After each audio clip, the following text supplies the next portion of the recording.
waxaanoo wanaagsan daawadayaal waa mar kale iyo barnaamijkeennii xogta dahsoon oo aynu ku soo bandhigayno shuruudda ay Iiraan ku xidhay wadahadallo ay la gasho dalka Mareykanka.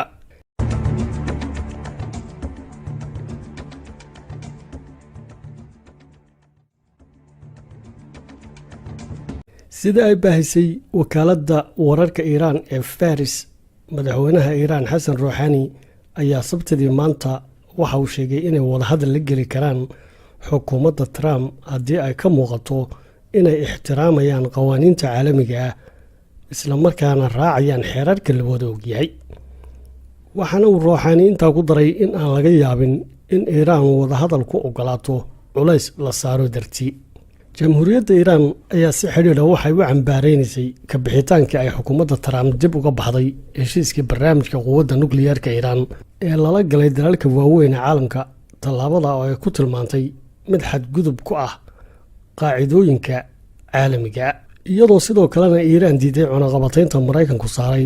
dhoofka shidaalkeeda, taasoo ay ku sifaysay isku day lagu doonayo in lagu argagixiyo jamhuuriyadda Iiraan si ay u dabicdo oo u ogolaato heshiis cusub oo lagala galo barnaamijkeeda nukliyeerka. madaxweynaha Iiraan waxa uu caddeeyey in dalkiisu ogol yahay aragtida wadahadallada haddii dhanka kale ku soo fadhiisto miiska qaab ixtiraam leh oo waafaqsan qiyaasaha caalamiga, laakiin aanay dhinaca kale waa Mareykanka ku imanin wadahadallada si uu amaro u bixiyo. hadalka madaxweynaha Iiraan waxa uu ku soo beegmayaa toddobaadka bacdi markii madaxweyne Trump dalka Jabaan ka sheegay inay suuragal tahay wadahadal Iiraan lagala yeesho barnaamijkeeda quwadda nukliyeerka, waana xilli uu madaxweyne Trump dhinac iska dhigay sii dabagalkii fulintii qaybtii labaad ee cunaqabataynta shidaalka Iiraan. dalalkii shidaalkeeda ugu badan qaadan jirayna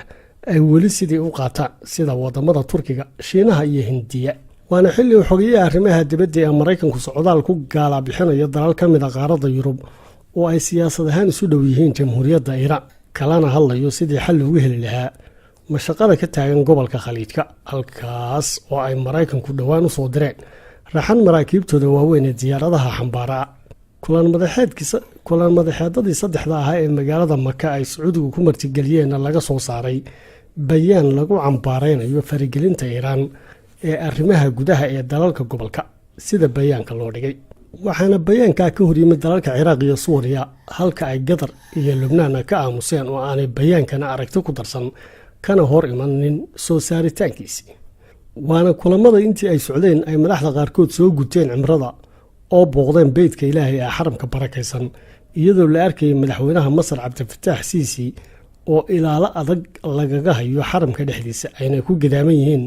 ilaaladiisii oo dharka cimrada xidhan iyo ciidamadii ammaanka Sacuudiguba. halka sidoo kalena baraha xidhiidhka bulshada laga daawaday gudoomiyaha golaha militariga Suudaan oo lagaga banaanbaxayo xaramka gudihiisa, dad badanina ku qaylinayaan, kuwaasoo xaramka Maka dhexdiisa kaga dalbanayay inuu ka dego xilka,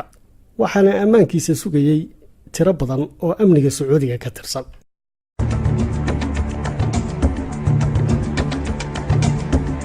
kulan madaxeedkii gaarka u ahaa wadamada Islaamka ayaa waxaa ka soo baxday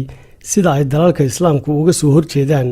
qorshaha nabadda bariga dhexe ee xukuumadda Trump ugu magac dartay heshiiska qarniga. waxaana laga dareemayay dalalkii kelmadahooda ka jeediyey kulankaasi inay taageersan yihiin dhismaha dowlad Falastiin oo caasimadeedu tahay Qudusta Bari. amiirka dowladda Kuwait ayaa ka sheegay kulankaasi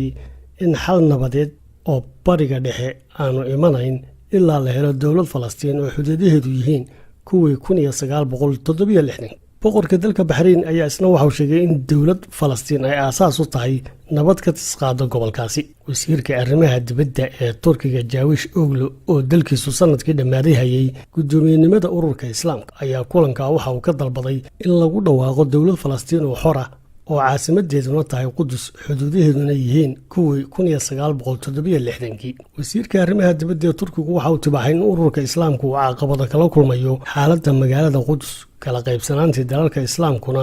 ay u sahashay kuwa gumaysanaya dhulka Falastiin inay sii wadaan gumaysigooda, iyadoo gebagabadii kulankana ay Turkigu gudoomiyenimadii sanadlaha ahayd ee ururka dowladaha Islaamka ku wareejiyeen boqortooyada Sacuudiga oo hayn doonta sanadka cusub ee hijriyada 1441 oo bilaaban doona